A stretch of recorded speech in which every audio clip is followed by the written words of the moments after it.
Good afternoon. I'm William Hare. I'm a partner at Forbes Hare. I'm primarily a litigator. I've got some experience of ICC and LCIA arbitration, and the one technical point I'll start on is the shall-may distinction that Ben and Sarah mentioned. It's mentioned in one of the cases, which is Hermes and Everbread. It's on page 37 of this booklet. And just to let you know that that's gone to the Privy Council and expedition was requested yesterday. So in saying that this jurisdiction is pro-arbitration, the Court of Appeal decided that may was permissive, not mandatory in that case. So we'll see what the Privy Council says. I'm going to take a slightly different tack. I'm very grateful to Dawn for her kind introduction. I can't quite remember how the conversation went.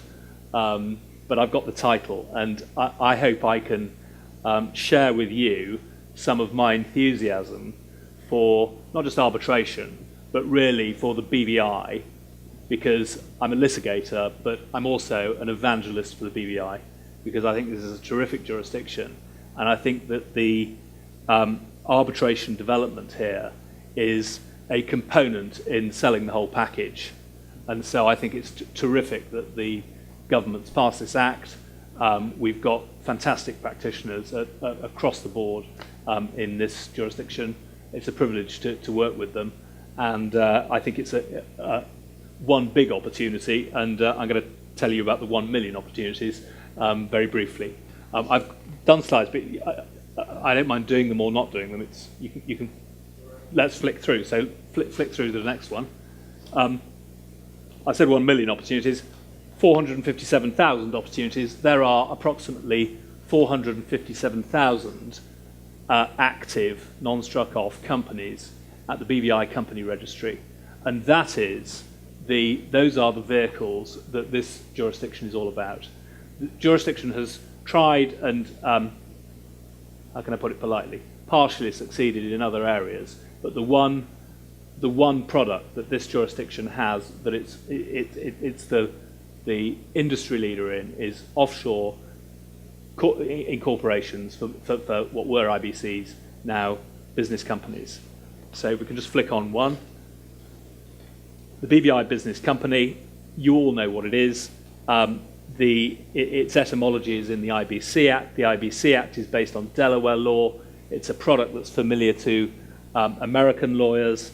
It's the most widely used business vehicle in what we used to call emerging markets, but particularly in Asia.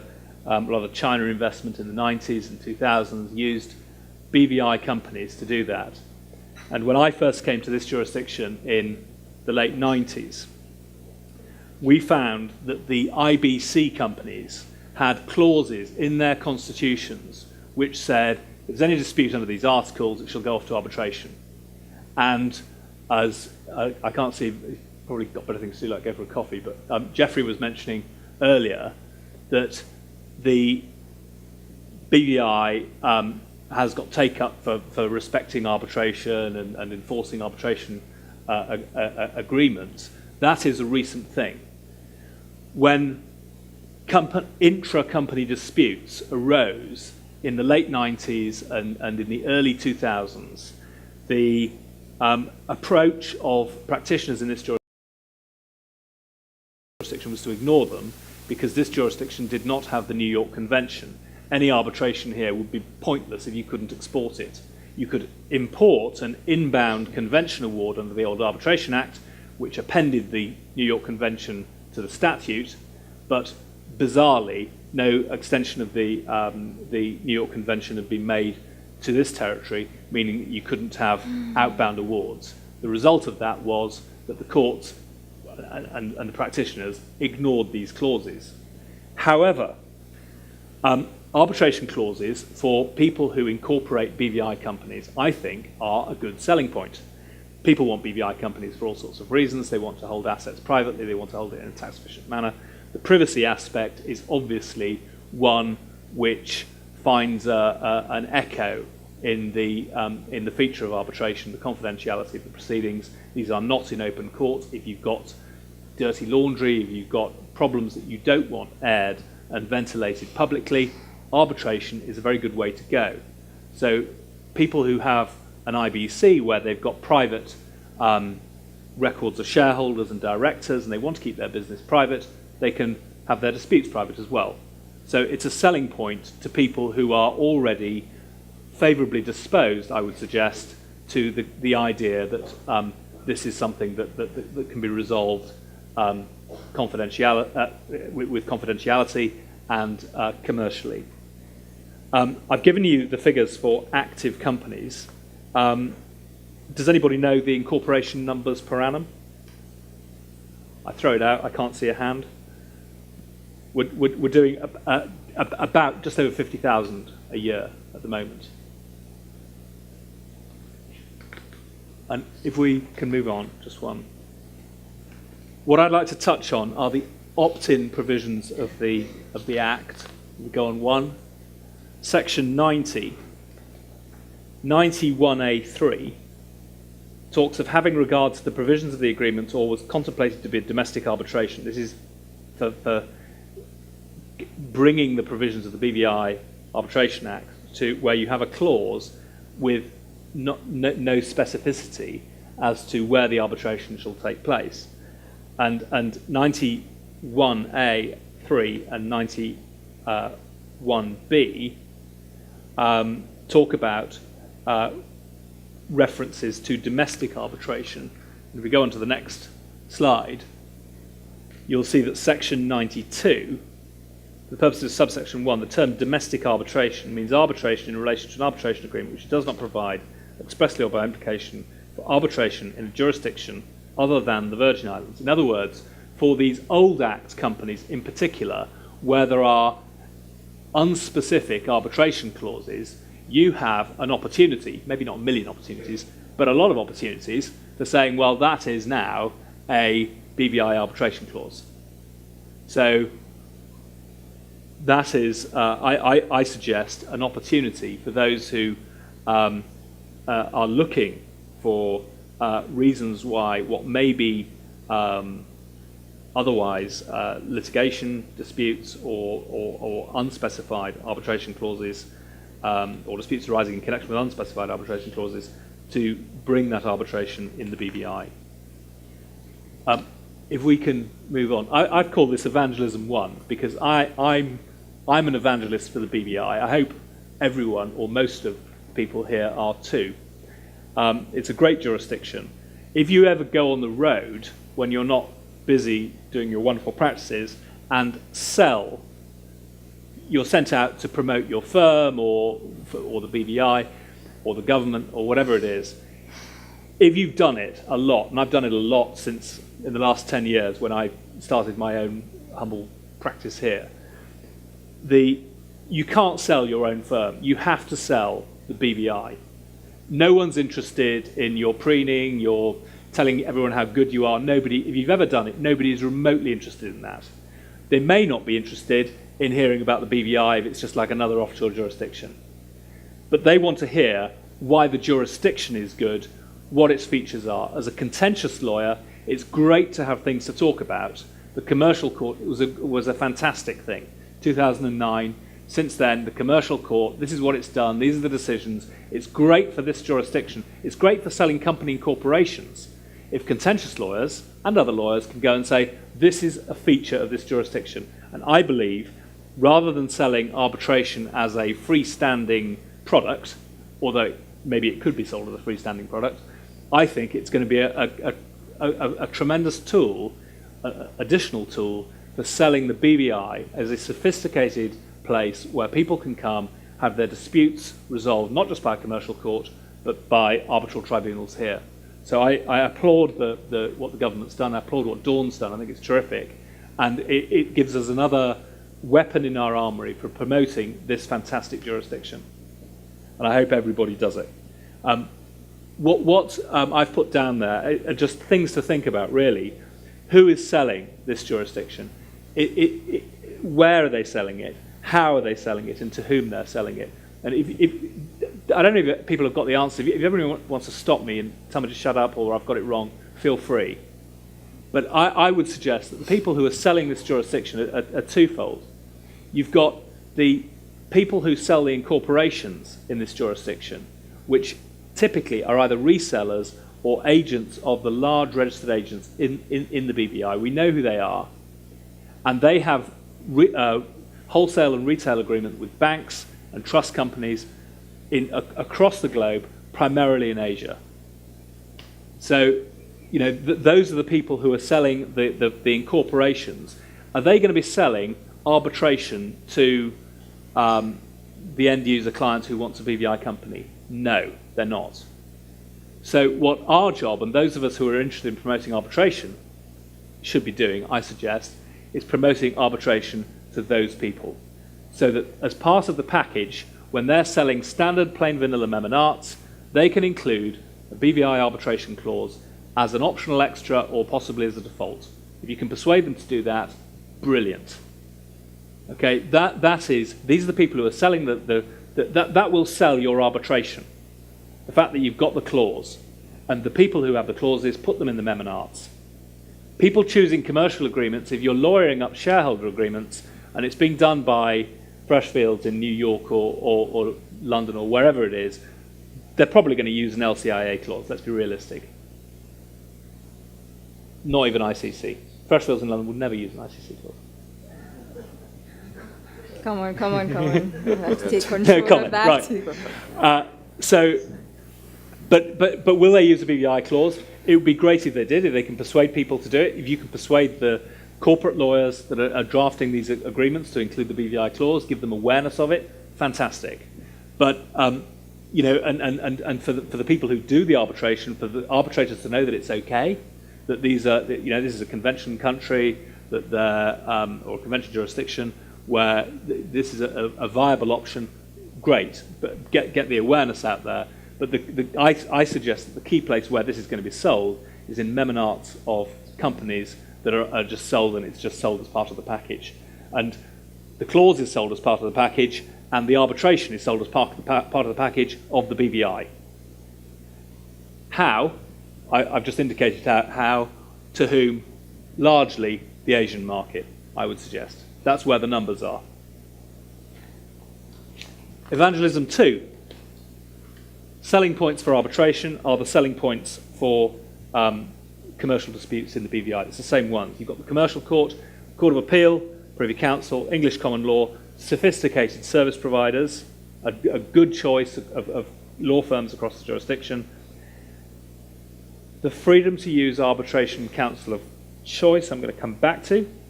You've got time zone, American time zone, English language, accessibility, and congeniality of surroundings. And I noted that Jeffrey Elkinson was referring to hot tubbing with experts. I've never come across that expression before, but I'm sure it'd be a wonderful thing to do here.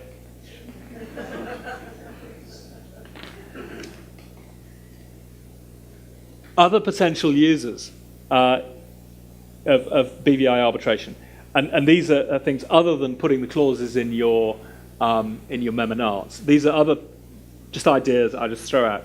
Service providers to BVI entities, so registered agents, trust companies, accountancy firms, banks. If you have got a dispute with your own client, you don't really want it decided you'd like it decided in your own jurisdiction, of course. Mm-hmm. Do you really want to go to court, to be seen to be going to court against your client? You're going to have to really feel for it to want to issue proceedings against your own client. If you've got arbitration agreements there, you might be more inclined to do it, where the name of your trust company that's having to bring proceedings against a client or is being sued by a client, that goes to arbitration. I would suggest that service providers in this jurisdiction, I've put law firms as a separate category, but law firm engagement letters, you might want to have that, your engagement letters with your clients, with the companies, with the incorporators, with the law firm professional and lay clients, the agreement may be subject to an arbitration agreement. That's something that people can think about. And local commercial agreements are the other things. I've got one final slide, other things to consider. I don't want these to sound negative, but there are obviously other arbitration centres with developed infrastructures. Singapore, Dubai, Stockholm, Paris, London. There are other offshore jurisdictions with competing offerings, not just for arbitration, but the whole package for companies. If you look at the numbers of companies where the BVI is being squeezed, the BVI is being squeezed at the bottom by Seychelles in particular. The BVI is being squeezed at the top by places like Cayman. You look at the numbers of incorporations in those jurisdictions and where the BVI is. BVI's incorporations are 50,000, which is good. It's more than Cayman, which is 11,000, but it's not the 72, 73,000. What are the reasons for that? Well, yeah, okay, you've got the de-enveloping of offshore properties in London, but if HSBC is not opening bank accounts for BVI companies, people might well just go to the Seychelles. So the whole jurisdiction needs to keep its game up. Bringing in users and external representatives. Under Section 106.1, there are tax exemptions for arbitrators themselves. I've put two more considerations down there, which I think may want to be looked at. Labour and Immigration Requirements and the BVI Legal Professions Act. BVI Legal Profession Act, which those of us who are legal practitioners in this jurisdiction will have recently seen in its past gazetted but unproclaimed state, has got some clauses which I don't think are going to be very helpful for arbitration, because I will refer to them just so those who, if anyone is interested, to go away and think about it. Temporary admission, Section 45 of people coming in. It seems to me that these are conjunctive clauses, sub-clauses of the Legal Practitioners Bill, and it's going to be difficult to get a junior practitioner in as an arbitrator. And I think that's a problem. And great, yes, you can have your local arbitrator here, but if you're wanting to get work permits and someone who's going to be practicing BVI law, if it's a BVI law arbitration in this jurisdiction, you're going to want someone who can do it.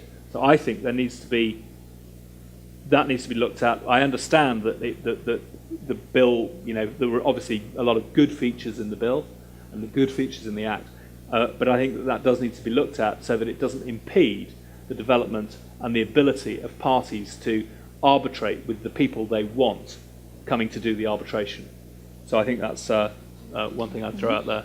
And the last thing, there are other issues. I'm not going to say what those other issues are. They're not directly on point. But those are the points that I have. Mm-hmm. But overall, very positive development. Thank you, Will. May I just ask you to give everyone a round of applause, because I found each panelist to be very interesting. I would like to throw out just a few questions. Ben, you gave a very comprehensive, I thought, gave a very comprehensive presentation on what should be included in an arbitration agreement. You mentioned, I believe it was you, that a single arbitrator may be more cost effective. Is that you? Yes. Right. What are the disadvantages? As you mentioned, it was great. They're cost effective to have one. But would you discuss very briefly what you think some of the disadvantages to a single arbitrator may be? Sure. I think one perceived disadvantage, and I do say perceived, because I don't think everyone would agree that it's a disadvantage, is that when you have a single arbitrator, the arbitrator is almost always going to be appointed by the institution. Parties in dispute are rarely, if ever, going to agree on the identity of an arbitrator after a dispute has arisen. So, whereas with 3 arbitrators, each party can select at least one member of the panel. With one arbitrator, the parties don't have any input into the makeup of the panel. So that's one perceived disadvantage, and for some parties they may really think that that is a disadvantage. Another is that 2 or 3 heads are often better than one. So if you have a very complex dispute, having a single arbitrator means that that arbitrator will not have the benefit of discussion and input from deliberations with his or her co-arbitrators. So those are 2 I would point out. Oh, brilliant. Thank you, Ben. Sarah, you gave good illustrations of some of the pitfalls, and you gave some of them funny, I must say, stories of how certain arbitration agreements may actually go wrong. What about timing? Do you think it's a good idea to put time limits in an arbitration agreement? It's a very good idea. In fact, I'd say it was probably essential if you're going to put, which I think I touched on with multi-tiered clauses, if you're going to put negotiations in or any other form of non-arbitration process before you get to the arbitration, and then you really must have some time limit on it, and not leave it to some idea that it'll be resolved when the parties think it'll be resolved, and then we'll go to arbitration if it's not. If you don't have a final stop on that, you may never get to arbitration. You may be mired in negotiations forever. On those issues and not get into the meat of the matter? Yeah. Okay, great. I have a question for Will, but I must say that I'm terrified because several times he mentioned he has become an evangelist, and arbitration evoked these kind of feelings. I don't want you to keep us in here like we're in church, but I am going to invite you to say, you mentioned registered agents, you mentioned the M&A. What is a way to introduce arbitration agreement clauses in a company's M&As that is not contrary to best practice? Best practice? Wow. Well, very helpfully, in this book that BVI Finance have produced, there is a page, I think it's page 39, 39 and 40, has sample arbitration clauses. The way to introduce clauses, you can obviously amend your constitutional documents, and you would do so in accordance with the Business Companies Act and the provisions of the constitutional documents. I think the best way of getting these clauses in is to put them in the first place, to put them to have template clauses in the vanilla constitutional documents, which are sold by the registered agents. And you've got registered agents in this jurisdiction which have tens and hundreds of thousands of BVI companies. So if you've got 25,000 BVI companies and you're incorporating several hundred BVI companies a year, if you're offering those end users the arbitration, they're not going to give a great deal of thought to it. But if you can persuade the people who are selling these companies that it's a good thing to include, and I think it is a good thing to include an arbitration clause, maybe as an opt-in or an opt-out for the end user, then I think that's the best way of getting it in. Otherwise, obviously, it's got to be with the consent of the people whose rights are affected, which would be the shareholders. Right, I'm glad you touched on that and introduced that part. Does anyone in the audience have a question to ask? Or would you like to leave it to me to get in? Dawn? Yes, not so much a question, but a point of clarification, and actually very good for the point that William was making. I just wanted to refer everybody's section 1 of the Arbitration Act 2013, where it talks about legal representation. And I think that covers the concern that William had, where it excludes, at the moment, the current act is the Supreme Court Act. And you'll see there that it starts by saying every party is entitled to be represented by a legal practitioner of their choice. And it also excludes the provisions of the Supreme Court Act, which relates to admissions and all the rest of that. So I just wanted to point out that that has been taken care of. I'm very grateful in the legislation. I'm very grateful that you've drawn attention to that. The bill itself talks about the practice of law, and so I think that's definitely worth looking at. Which bill do you mean? The legal professions. Well, I mean, there's a debate on that, which we can have another time, sure. Because one of the things, I say that this excludes it. The other argument I've often heard is the practice of law and the practice of arbitration are two different things. So we can get back to that at another sure. point, but certainly I believe that's what that provision was meant to address. Thank you. Thank you. That's very true, Dawn, because arbitrators don't have to be lawyers. Sorry.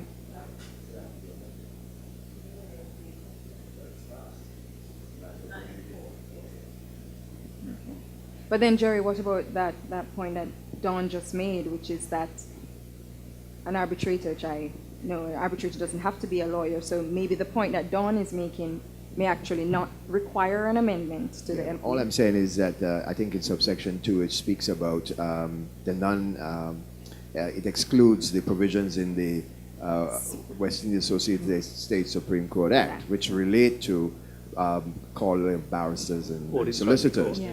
So now that the Legal Profession Act has been passed in the House, If you have it's a just a lawyer. matter of bringing it into force on whatever day they appoint by proclamation. Once that is happening, that subsection needs to be amended. Okay, all right. If that is the principle that we are going by. Thank you, Jerry. Okay, does anyone else have any questions? There's a question at the back, Carrie.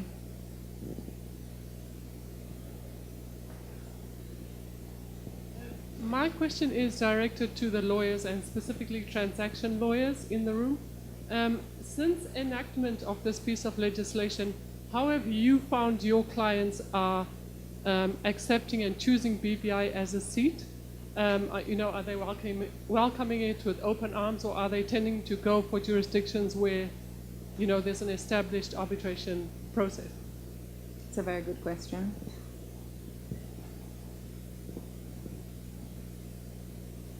Any transactional lawyer in the audience would like to take that, or no? Anyone in the panel? Well, Ben, what about your experience as a New York attorney? It may not necessarily relate, but in terms of, for example, if you're introducing such terms to a client in a transactional document and it has not been there previously, how do you get that across to your client? Do you find it's a challenge to introduce these terms? No, not at all. I think arbitration tends to be a fairly easy sell to clients once you explain its benefits. Okay. Sorry, Carrie, sorry to shoot back to you a bit, but is there a reason for asking that question? Have you come across?